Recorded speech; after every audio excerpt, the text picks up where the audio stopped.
All right. So today we're talking all about motivation because motivation is one of those topics that all of us struggle with at some point in time. So if you saw motivation in the topic on the title of this podcast episode and you're like, oh, I should probably listen to that one, welcome to being human. Like, we are all struggling with motivation at some time or another. So no matter who you are, if you are inconsistent with your running, if you're inconsistent with your strength training, if you are already consistent with your running or your strength training, you will be able to take things away from this episode because motivation is something that we all struggle with at some point in time. Or yeah, essentially kind of like to persevere, to see that one, you're not alone with this lack of motivation. Although I am fired up for this episode. I could not want to do this more. I definitely don't want to just eat dinner and take a nap. like this, let's bring it. But that's a perfect example, right? And like, you guys know that we talk about running on this podcast, but we are also real life runners. And so we talk about real life as well. And we talk about how running helps us in our real life and how our real life relates to running and how all of that stuff works together. And so we're definitely going to be talking about all aspects today. We're definitely addressing it when it comes to our running, our fitness, our health, but also tie in some of those times in our real life where we might not feel motivated to do certain things. Right, because it's not a thread, it's a braid. They all come together. It's a whole giant intertwined thing. And motivation in one area does not mean motivation across the spectrum. Right. It could just be motivation in that one area that might even be pulling motivation away from a different area. And True. how to like, do you let the motivation say, I don't do this area? That's the concept here. Yeah. So before we jump into the episode, have you left us a review yet? Because if you haven't, we would really, really appreciate if you headed over to Apple Podcasts and left us a review, or Spotify. You can leave us a star rating on Spotify. On Apple, you can actually write a little review. It'll take you about a minute or two to just kind of write something that you liked about the podcast and leave us a star rating over there. Because the more reviews that we have, the more this podcast gets shown to other people when you go in and search for running podcasts, or if you search for different topics. So especially if you found our podcast through a podcast search, pay it forward and help another person find this podcast too, especially if you found it helpful. So we're going to start off when we talk about motivation with this idea of what you want to do and what you feel like doing, because they're not always the same thing. So maybe you don't feel like going for a run. Maybe you don't feel like doing your strength training. Maybe you don't do your speed workout because you don't feel like it. You just decide to skip your speed workout and go for an easy run that day. And oftentimes what this leads to is a lack of progress. It leads to disappointment because you're not getting the results that you want from the training because you're not putting in the work. You're not doing the things that you need to do in order to get the results that you want to have. And so what we want to look at is this idea of feeling like it versus wanting. And this is something that I brought up to Kevin today. And he's like, wait a second, what do you mean by that? Yeah, you threw me at first because it is what you feel like doing right now. I feel like this. Right. I feel like laying down. I feel like, I feel like having a snack, but I want to run a faster 5K in a month and a half from now. Exactly. So you don't have to feel like it all the time, right? What you feel like in any given moment might be sitting on the couch or sleeping in. Sleeping in. Oh, right. Sleeping in is the best. I look forward to my Sunday mornings where I can sleep in. Going out with friends and having another drink when you're out with your friends, right? But what you want, if you really think about it, is to improve your pace, to improve your endurance, to run a half marathon, to run a faster 5K, whatever your goal is in your running and your health and your fitness, to get stronger, to stop getting injured all the time, to be more consistent, to run 3 times per week. There's so many different types of goals out there, and they don't always involve speed and they don't always involve mileage or races, right? Your goal is what you want. You want to be able to achieve this goal, but what you want and what you feel like don't always match. And that's the thing that a lot of people get wrong, I think, because they think that they need to feel like going out for their run. They need to have the motivation to go out for their run. I just don't feel like it today. So instead I'm going to go sit on the couch. But what you feel like and what you truly want don't always match. And what you truly want takes time. It requires you to do things that you might not feel like in the moment so that you can have the future results that you want to have.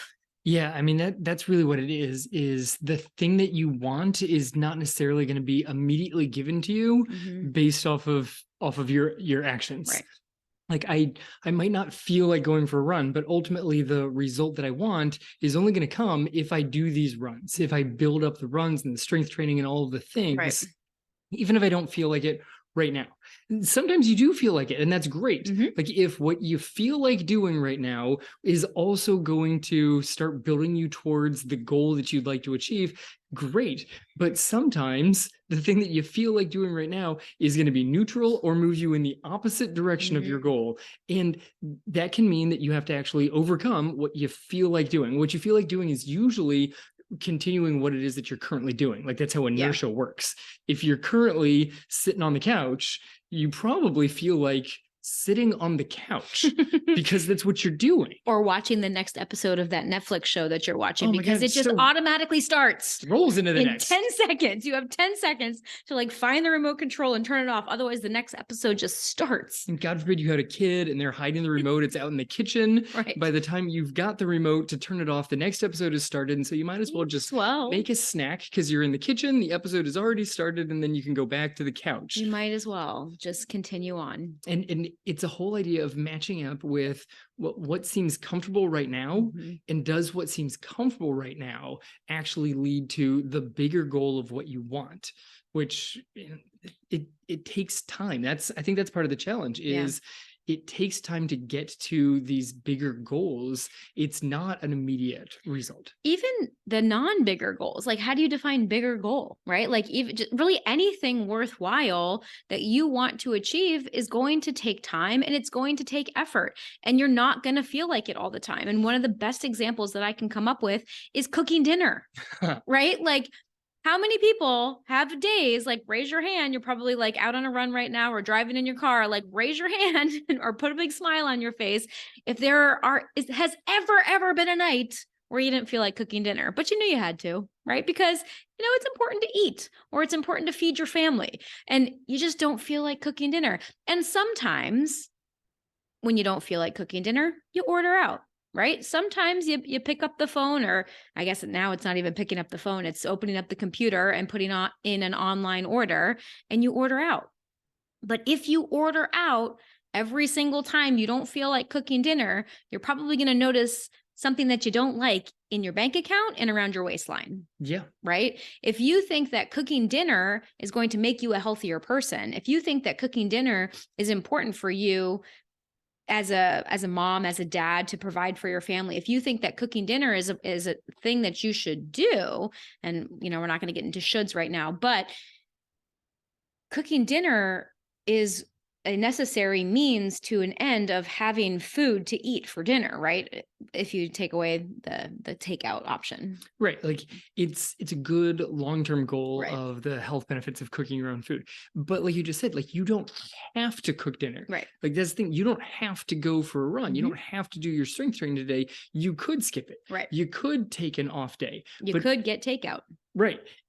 If that's the answer every time, if you simply live by what seems like the easiest next step, you're not necessarily going to ever achieve the goals. That it's going to take effort and I don't know, effort. That's really what it's going to take. It's going to take effort. Yeah. I mean, if you want to kind of zoom out even more, like being a mom, right? Being a parent, I think, is one of those things that you don't always feel like doing. There's lots of things that I don't feel like doing. I mean, how many times have our girls, when it's Saturday and I tell them it's time to clean the house, they're like, do we have to? I don't feel like it. I was like, neither do I. I don't know how many Saturdays have existed since they can talk. Since the dawn of their existence, or since they could at least hold a vacuum, right? Yes. But it's like, Yeah, I know. I don't feel like cleaning either, but what I want is a clean house. I want the results. So I have to clean if I want to have a clean house. And yes, I could hire someone to come and clean my house, but then I'm going to have to add that to my budget. And maybe I'm going to have to move around and make sacrifices of other areas so that I can not clean my house, right? Because we don't have just an unlimited financial money supply. Yeah, I don't think anybody wakes up in the morning and they're like, "Oh, thank God, I get to vacuum today." Oh, Like, yeah. no one does that, and yet plenty of people vacuum Right. throughout the day because they want the result of clean house. There are necessary things that we have to do in all aspects of our lives if we want certain results or certain outcomes. If you want a clean house, you have to keep it clean. And even if you have a cleaning person, maybe that still requires you to tidy up and put things Straighten. away, right? Do some laundry every now and then, run a vacuum when the dog brings in God knows what from the outside, right? There are things that you're going to want to do or that you're not going to feel like doing. You're definitely not going to want to do it, but you're going to do it anyway because what you want is a clean house. What you want is dinner on the table. What you want is to be a good mom. So you're going to do the things that you need to do or that you believe are important for you to do to have that result, to have that outcome. And the same thing goes for our health and fitness. You might not want to go out for that run. You might not want or sorry, feel like you might not feel like doing your strength training that day. You might not feel like doing your speed workout, but if you want to get stronger, if you want to stop getting injured all the time, if you want to run faster and improve your pace, that's what's necessary for you to do. So are you willing to do what's necessary to attain the things that you want, even on the days that you don't feel like it? Yeah, that's a good one. I mean, there are so many days, and this is the thing. I think a lot of people probably listening that are like, "Yeah, but you don't understand how much I don't feel like doing this." Then Like, maybe this isn't the right sport for you. that's quite possible. I mean, I'm not trying to be a jerk at all, but like maybe this isn't the right sport for you. If you find yourself dreading everything, go find something that you enjoy. Like life is too short. Running should be fun most of the time. Strength training should be fun most of the time. If it's not, go find something else to do or find a better way to do it. And that's one of the things that I know that so many of our clients have talked about is like being able to enjoy the process again, being able to find the joy because they know that they're on a plan that actually works for them in their body and their lifestyle, right? So maybe you're just not training the right way. Maybe you don't have the right plan to make your body feel good because obviously if it feels terrible every single time you're doing it, of course you're not going to want to do it, right? Of course that isn't going to give you like it's going to be very hard to continue to motivate yourself if it feels terrible every time you do it. So, number one, it shouldn't feel terrible every time you do it. It should feel easy most of the time. It should feel good most of the time. There's always going to be those days where it doesn't feel good and you're going to have to kind of just force yourself to do it when you don't want to. But sorry, I kind of interrupted you and got on a little soapbox there. That's okay. There's a different direction I'm going to take that. I think sometimes it's okay if it doesn't feel good. Many times, like this doesn't really, I don't really feel like doing it. But once you start, you're like, yeah, I am glad I've done this. Yes. Like if you find yourself even multiple days in a row being like, I really don't feel like getting out the door, but you do it anyway. You put the shoes on, you're like, I'm going to give myself the 5 minutes. And if I'm just not feeling it, then I'm going to turn around. Yeah. And day upon day, you find yourself after 5 minutes, you're like, hey, you know what? This is fine. I'm going to go do my run. Then it's working fine for you. Yeah. Like you need just enough action that you've overcome your inertia because there's so many other things that are easier than heading out for a run. Like the amount of time you could distract yourself on your phone or computer beyond the physical exertion of heading out for a run. Like you would never have to go for a run. Like the internet has enough holes to dive into that you would never have to get up from the computer. Like you'd be fine. So, but the thing is that if you get that like just enough that you start the action and then you're like, oh yeah, I'm off on my run. This is great. I'm gonna go do my thing. That's a different ballgame. Running can still totally be your thing. Sometimes you just have to start. Absolutely. Absolutely. And I think that that's a really big part of it. And so my goal for what I set on my little mini soapbox there was never to discourage anyone from running, because if you want to be a runner, if you want to love running, like there's totally a way to do that. But if every single day is completely miserable for you, there's lots of other things. There are plenty of other things you could do. And I saw a great reel about this the other day on Instagram about, people that go and do cardio at the gym, right? Like they do the stair stepper or they do the treadmill or they do the elliptical.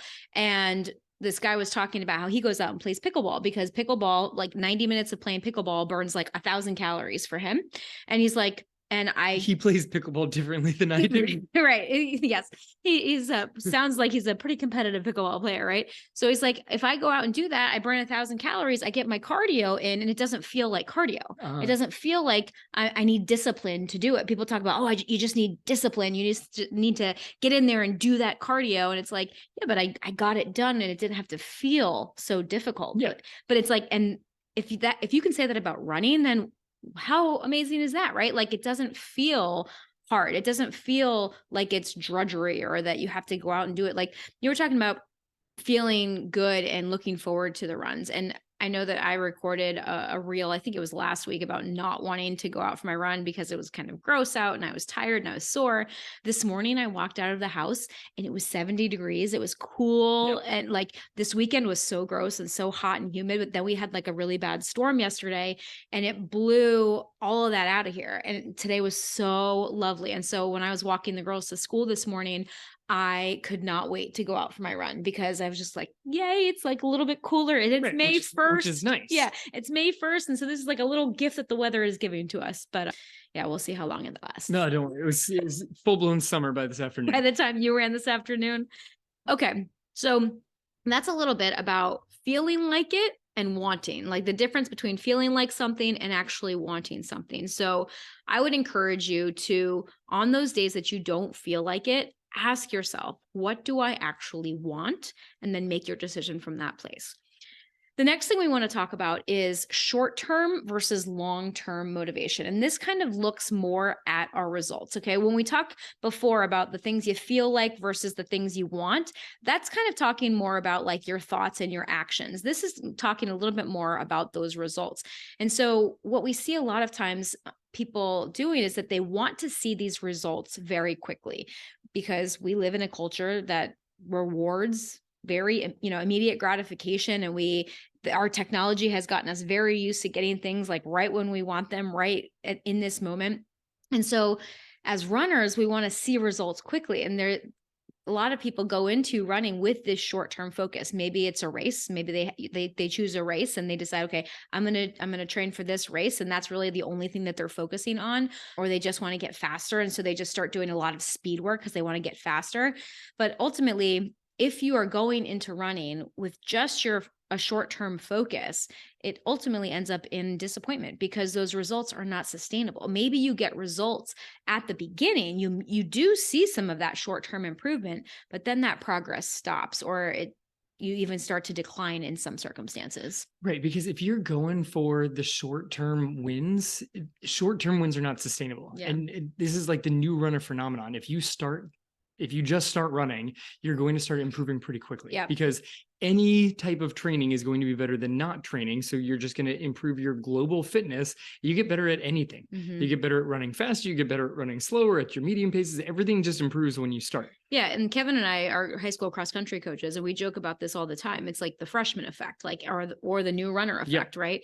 It's like our job as coaches is to not break them. That is because when you start running, you are going to continue to get better for a period of time, as long as you don't get hurt. Yeah. I mean, the freshmen, as long as we don't do anything dumb and get them hurt over the season, they will definitely be faster in October than they were in August. Right. It's just going to happen. Right. Even if they even like skip most of practices, just the weather is going to improve. If we don't break them, they're going to be better. Yeah. And their hormones too. Yeah. They're hormones of high school students. They're going to improve. Yeah. But this works with so many of us. It also works even if you've been running for a while. If you switch up your training, you try something new, you're going to make some quick adaptations at that thing. But if what you're going for here is long-term overall health improvements, I'd like to get better for year upon year upon year. Mm-hmm. You can't stack up teeny tiny short-term wins by just chasing short-term wins. Right. Like you in fact can stack small wins on top of each other, build its giant foundational base. But if you do it by simply trying to stack tiny wins, it's not a stable base. It's chasing too many short goals. Well, so there's a caveat to that. And I think that short-term wins are important and we can stack those as long as we have a long-term focus, because Thank you for explaining what I was trying to say there. So basically what we want you guys to understand is that we need both short-term and long-term motivators. So it's not that your short-term goals are bad. It's not that these short-term races and motivators are a bad thing. We just need them within a long-term focus. We need both, okay? We need those long-term motivators and bigger goals to keep us going because they provide direction. They help us understand, okay, this is what I'm working towards. And then we need those short-term wins to reinforce that we are moving in the right direction. They're like checkpoints along the way. And they're also that little hit of dopamine of like every time you hit a win and you accomplish that short-term goal, you're like, sweet, let's keep going. What's next? What's next, right? You've probably had that experience where you've crossed a finish line of a race that you've set for yourself or that you decided to do. And as soon as you cross the finish line, whether or not you're happy about your result or whether you're disappointed about the result, pretty soon afterwards, you're like, okay, what's next? What am I going to do next? Or even if your brain doesn't offer it, I bet your running friends are going to ask you about it. What are you going to do next? Yeah. I mean, how many people have the running friends that you finished whatever, like ridiculous marathon? Yeah. You've just finished a 6-month marathon training block. You cross the finish line. And as you still have the medal around your neck, they're like, so when's your next marathon? You're like, can I like recover from this one? Yeah. Like let's enjoy what's currently happening. But you're right. Like we need the short-term wins within the framework of the longer, the bigger picture. Mm-hmm. One of the things on this one is runners can get really good bang for their buck and short-term victories if they focus on higher end speed. Mm-hmm. Like if you do 1 or 2 workouts a week at a speed that it's a little bit faster than your 5K speed, you're going to pretty quickly improve your 5K race, but only up to a limit. Like you're not going to reach your running potential by cranking out all of your workouts at like a little bit faster than 5K pace. All you're going to do is get yourself exhausted. Mm-hmm. You will, over the course of maybe 2-3 weeks, get faster, but then you're going to plateau also very, very quickly. Yeah. Whereas if you sprinkle in some of that speed and you work on the longer, slower runs and the moderate paced workouts, and you fill in all sorts of the aspects of your training plan, then you can keep improving. As you get faster, the ceiling also keeps climbing. So you don't almost immediately like bump up against your ceiling. Yes, you went from floor to ceiling, but the ceiling was really, really short. You have to keep moving the ceiling up also. That's what the long-term picture works on. Right. And that's why it's so important to have that long-term training plan, or not necessarily long-term training plan, but that long-term goal, and then have a comprehensive training plan that's going to help you get to that long-term goal while also accomplishing short-term things along the way. Yeah. Because you can have different focuses. And this is a concept that we teach inside the academy called training cycles, where maybe you have a big goal that's going to take you a year or a couple years even to try to achieve, but you have to break that down into training cycles, and you have a different focus for each training cycle. So maybe you have an ultimate goal to run a marathon, but right now you're able to run a 5K. So there's a big difference between a 5K and a marathon. How are you going to safely build yourself up to run that marathon? And maybe you take it one step further and you have a time goal for that marathon. Okay, so you need a certain amount of time to build up to that marathon. Then you need a time to actually try to improve your time for the marathon. So your training needs to be broken up into training cycles, each with their own individual focus. And when you have those training cycles, you can then stack them. You can take those short-term goals and short-term wins and then stack them on top of each other to help build you up to that long-term goal that you want to achieve. And the final thing that we want to talk about when it comes to motivation and trying to find motivation, I think, is the most powerful one. This is where we really get at the core of who you are and your identity. And this takes time. Okay. Actually, I shouldn't say it takes time. It takes the decision is really what it takes, because it doesn't actually take that much time. It takes you making a decision and then sticking to it. And this is one of the conversations that I was actually having on Instagram last week with someone, talking about motivation and talking about like this person had sent me a DM and was talking about how they motivate themselves when they're not feeling like it. And she said, how do you get out the door? And I said, well, I just decide that that's who I am. I am a runner. I am a healthy person. And this is what I do. It comes from my identity, this deeper level of myself. And so there's a couple ways that you can kind of look at this. Number one is, who am I right now? And who do I want to be also? And then looking at your present self versus your future self. This is another way that we can kind of delineate this, because a lot of times we make decisions based on our present self and what we want right in that moment. Or we try to jump ahead to our future self and skip the path to get there. And so if we really, in either way, we end up feeling stuck. It keeps us stuck. If we make decisions only based on our present self, it keeps us stuck and not making progress. But if we jump ahead to our future self too quickly, then we end up doing too much too soon, which often leads to injury. And so we need both. We need to make decisions and think as if we are the future version of ourselves, and or make decisions to benefit the future versions of ourselves, but we need to train according to the ability of our present self. Okay, so I want to take this on a more practical level. Let's do it. Into like, how does that actually translate to Yeah. training? Like, I get the idea of like for the present and the future, Yeah. but on a much more practical level, if you're currently running 3 days a week and you're like, okay, but I'd like to train for a marathon and I'd like to be able to run 6 days a week and lift twice a week. That does not mean that next week you should go from 3 days a week to 6. Right. Like that's trying to train based off of a future potential, which is just a setup for disaster. Right. And so that's what I mean when I said train according to the ability of your present self. Right. Like you can totally from 1 week to the next, in fact, make a substantial jump. You just then have to fall back. Like it is doable. It's like it's a training camp philosophy. Like you can boost yourself for a week, but then you have to recover from it. Yeah. You can't go from 1 week and then massive leap in volume and then another massive leap in volume. Like you have to slowly work your way there. It's what we've talked about is these larger goals, they take time to accomplish. Yep. But it's keeping in mind, where do you want to go? Well, understanding and respecting where you currently are.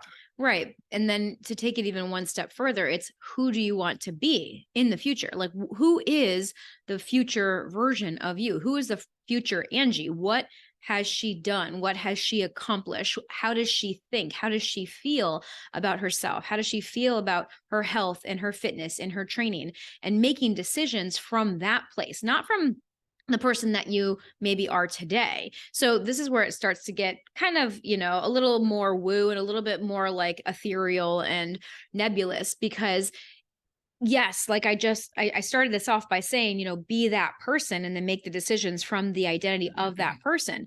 But if you don't currently identify as that person, if you don't currently believe that you are a healthy person, if you don't currently believe that you are a good runner or a marathoner or whatever it is that future goal. So think about the goal that you want to achieve and then attach an identity to that. So if, as an easy example, if you want to run a marathon one day, you can attach the identity of marathoner to that. So you're not a marathoner right now. Technically, you've never run a marathon before, right? But in the future, you are a marathoner. So you have to think and start acting like a marathoner would, like when we were talking about before, about when it comes to what you feel like doing versus what you actually want, and making decisions from the point of view of someone that has run a marathon or that is training for a marathon or that wants to run a marathon versus the current version of you that has not done that yet.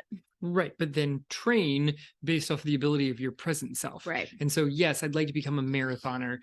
So I'm going to need to have a long run of 15 to 20 miles. My current long run is 4. You should not suddenly try 15 over the weekend. It's not a good sustainable path. Right. And people do this all the time. People are like, oh, I just ran a half marathon without training. And it's like, cool. It probably felt terrible. And you can't do that all the time. Right. Like, or they're a freakish genetic outlier and just ignore that comparison. Yeah, exactly. But for most humans, you might be able to do it. They might be able to accomplish that thing, but they're probably not going to feel good in the process. And it's definitely not a sustainable way to train in the future. Right. So train based off of your current ability. But this is how, okay, but if I thought like a marathoner is going to go out and they're going to run multiple times during the week, probably 4, 5, maybe 6 days out of the week, depending on what kind of level marathoner you're talking about. But if you're currently at 3, how do those mesh with each other? Right. And I think part of that is, well, a marathoner, get out of the details of they go 5 days a week. What they have is running consistency. What they have is workout consistency. They don't worry about how many days during the week they go. What they do is on days where they're supposed to get out and run, because their schedule says get out and run, they don't make excuses for why they don't do it. Right. They actually just get out and run. And that goes all the way back to that immediate motivation. Do they feel like doing it? Not necessarily, but they still do it. That's where the marathoner mentality comes from. Exactly. Your schedule doesn't have to match what a marathon runner would be doing during marathon training season if you're not there yet, right? That's not what we're saying. We're not saying that you need to act like a marathon in every single detail and specific, but the mindset, like Kevin said, is that consistency, having that ability to go out on the days that you don't feel like it, to stick to your schedule, to do your runs and your strength training, and make sure that you're getting enough sleep and that you're hydrating and that you're eating well and fueling your body. All of those things, the scale is going to look different. And I don't mean the weight scale. I don't mean like the type of scale that you step on. I mean the scale of the actions that you're taking, right? Like the marathon runner might be running 6 days a week where you're currently running 3 days a week. But if your plan says 3 days a week, you are consistent with that 3 days per week. Right. It's a consistency, because beyond any other training, like whatever the efforts and the workouts and all the things, consistency wins over almost anything else you can throw at it. Right. And so if you don't feel like doing the thing, whether it's the strength training or the mobility or the long run, it's the consistency day after day, week upon week, year upon year, that leads to the huge long-term results. Right. And if you just keep falling into the trap of, I don't feel like it today, I don't feel like it today, leads into, I don't feel like it this week, I don't feel like it this month, and eventually years have passed and you still don't feel like it, and you don't have what you want. Right. Give them the example that you were telling me about earlier about the B+. Okay, that was a good example. I was listening to, God forbid, I was listening to a different podcast than ours. Well, I mean, what would people think if you were just listening to ours all the time? You know, as I'm sure. I mean, I don't really care what people think, to be honest with you, but. As I'm sure many of our own listeners have, if you've ever heard your own voice, you're like, oh God, that's what I sound like. So I like listening to myself. I like listening to you also, which is why when we have episodes where you interview somebody else, I listen to all of those episodes. My own voice, on the other hand. But the concept behind this, and it was great coach Mark Coogan was giving the interview, and his concept was putting in B+ work day upon day. Are you supposed to go for an easy run? And it's supposed to be, and he works with professionals, so maybe it's supposed to be a 10-mile, but you're not feeling great that day, but you still put in 8. Okay, it's supposed to be, 6 by a mile repeat at 5-minute mile pace, but you're not really feeling great that day. And so you get in 3 and then you cut it down and you're doing half-mile repeats at the end, and you have to stretch the recovery. You still did the work. It just wasn't knocked out of the park A+ work. Right. But you also didn't bail on it. Right. And we're not saying that you can never adjust, right? Like you can adjust your plan. You can adjust your workouts if you're not feeling them. That's not what we're saying here.